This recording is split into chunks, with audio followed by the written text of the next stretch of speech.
Well, thank you very much. I have no financial interest in any of the topics here.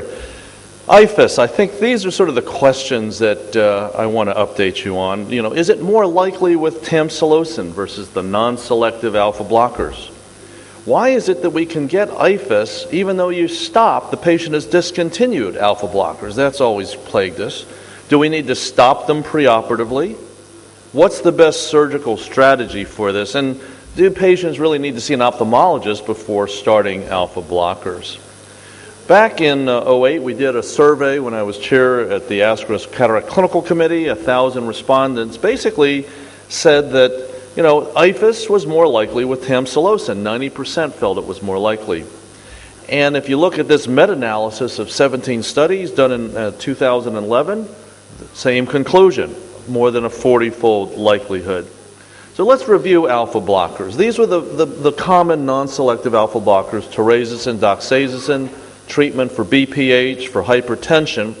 They block the prostate receptor, the alpha-1A, but they also block the alpha-1B receptor in the vascular smooth muscle. So if patients stood up too quickly, the muscle wouldn't contract, they'd faint from postural hypotension. So Tamsulosin comes along. These are some of the Indian brand names. And it was selective for just the alpha receptor in the prostate. It didn't affect the one in the blood vessels, followed later by silodosin. So the idea was these were going to block the BPH problem, but not cause postural hypotension. And this became the number one selling prostate drug in the world in no time. Now there's actually one other uroselective drug, and it's Alfuzosin, which in India it's called Alfuzosin. It's also non-selective, but because it's absorbed very slowly from the GI tract, you don't get this sudden surge of drug, and you don't get postural hypotension. So these are the ones that are basically safest from a cardiovascular standpoint.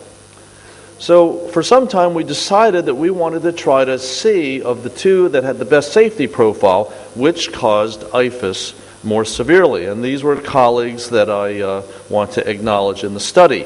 And this was the question: which would be better if you were having cataract surgery? The problem was Tamsulosin was so prevalent throughout the world, we really could only do this study in France because the maker of Alfuzosin is Sanofi-Aventis, a French company. So these were my French colleagues. We had a multi-center study. We basically took everybody that was taking either of these two drugs during a 2-year period, did the whole medical history, and then enrolled them in the study. And every day we enrolled one of them, the doctor would enroll a similarly aged control patient. Same doctor, same day. The only restriction was no alpha agonist in the bottle or in the eye. We didn't want to mask the signs of IFIS, and then the regular technique was followed. Now, every one of the cases was videoed, and the digital videos were then sent to us in America. John Campbell and I reviewed them, and the important thing is we were masked. We didn't know whether it was a control patient or a patient was taking Alfuzosin or Tamsulosin, and we graded them. And wherever we didn't agree, we met, we looked at the videos and came up with a consensus grade. So 0 meant no IFIS, 1 was really just a little billowing. Moderate was billowing and either constricting pupil or iris prolapse, and severe was the whole triad. That was our grading scale. So everyone had a month follow-up. Luckily, we looked at both post-op and intra-op complications, and we looked for any correlation with other drugs, the duration of the alpha blocker, and the pupil size. So we had 113 eyes. This is the breakdown between the two alpha blockers. That meant an equal number of controls, so we had to look at 226 lengthy surgical videos and grade them. And fortunately in the study there were no complications or either intra or post-op, which is a tribute to the French surgeons doing the trial. So if you look at Tamsulosin versus a control, Tamsulosin was much more likely to cause severe IFIS. And that was true also of Alfuzosin against a control, so no surprise there. So let's compare the two. And if you look at grade 3 IFIS, you see that 34 versus 16%, kind of twice as likely to have severe IFIS if the patient was taking Tamsulosin, and that was statistically significant. If you look at the pupil size, if large pupil pre-op versus smaller pupil pre-op, you had about a 4-fold increased chance of IFIS if the pupil was small. I think a lot of people have seen that clinically already. So our conclusions were that grade 3 IFIS, you can see that it's much more common with Tamsulosin versus Alfuzosin, but wait a minute. Look at the control group. 4% of people who never had an alpha blocker had severe IFIS. What's going on there? That's not expected.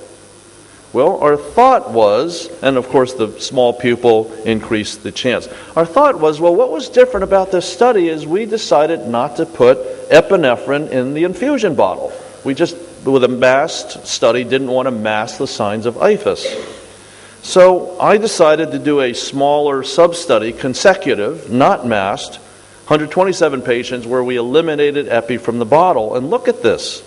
So the chance of moderate IFIS, 8 to 9%, 4 to 5% chance of severe IFIS, and if you didn't put epi in the bottle, anywhere from 12 to 14% chance of moderate to severe IFIS. This is not in the literature anywhere, and all of the studies usually have epi in the bottle. So our conclusions were Tamsulosin is worse of the two safest alpha blockers. You should put epi in the infusion bottle, and if you have a small pupil, be aware of that possibility. This is an Indian article from 2014. And it's interesting, 1,000 eyes, this is the largest study ever just from India alone.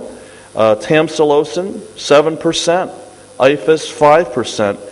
And very similar to our study, again, showing that Tamsulosin was more likely than Alfuzosin.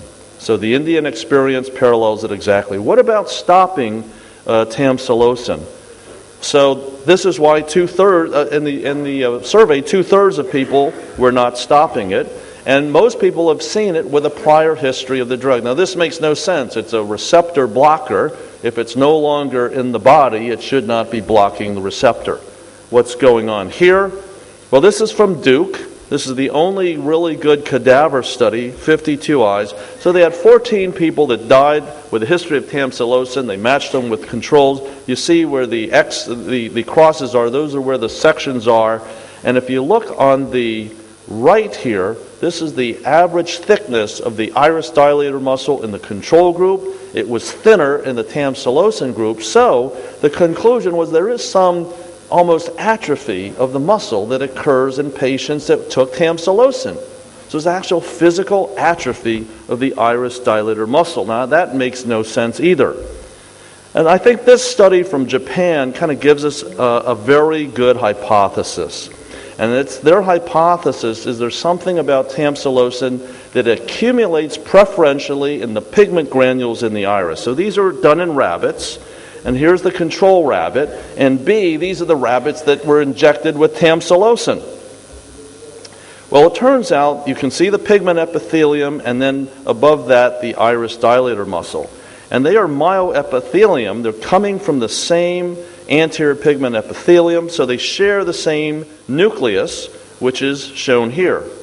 And that's adjacent to the pigment granules. So these two layers share the same nucleus. And what you see in the Tamsulosin rabbits is the pigment granules are all disorganized. They're swollen.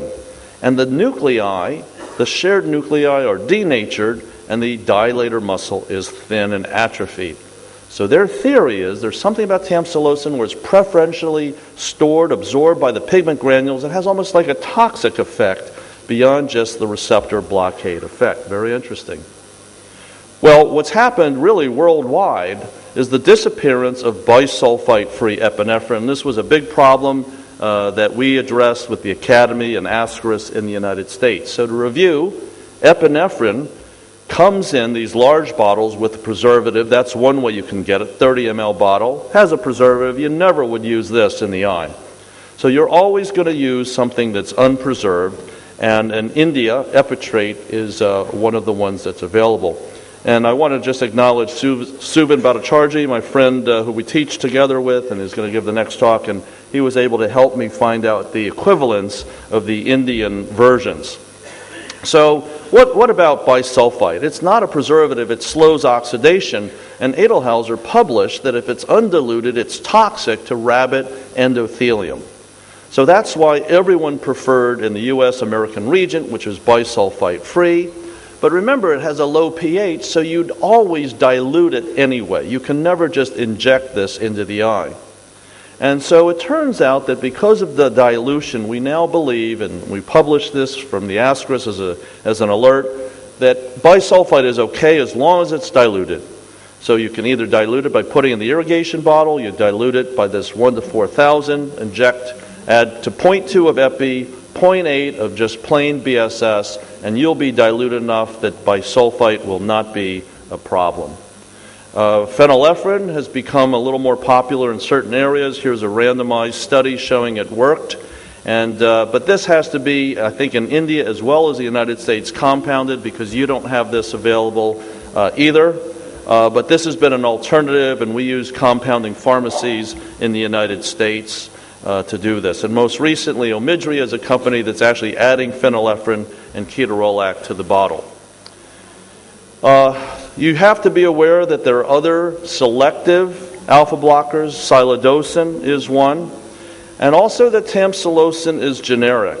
And again, Subin tells me that in India, Veltam and Uramax are generic Tamsulosin that you will see frequently.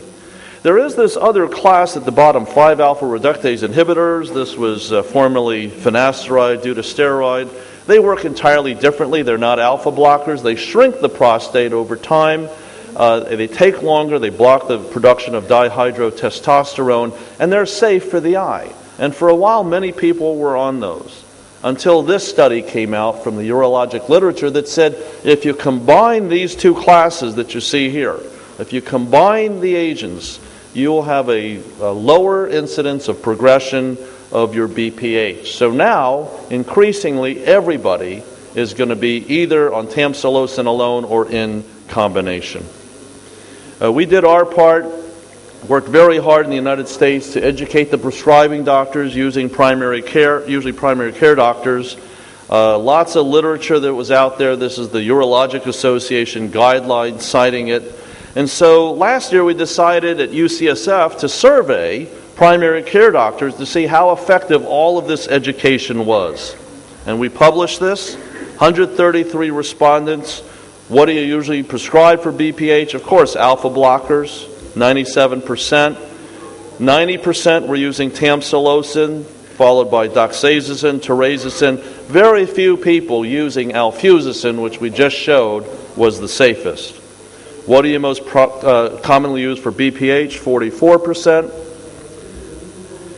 Here's the tough one. If the patient has a cataract and BPH, what are you going to prescribe? 43% no preference. 20% chose the wrong answer. They're going to use Tamsulosin. Are you aware that BPH drugs can complicate cataract surgery? 2 out of 3, I wasn't aware.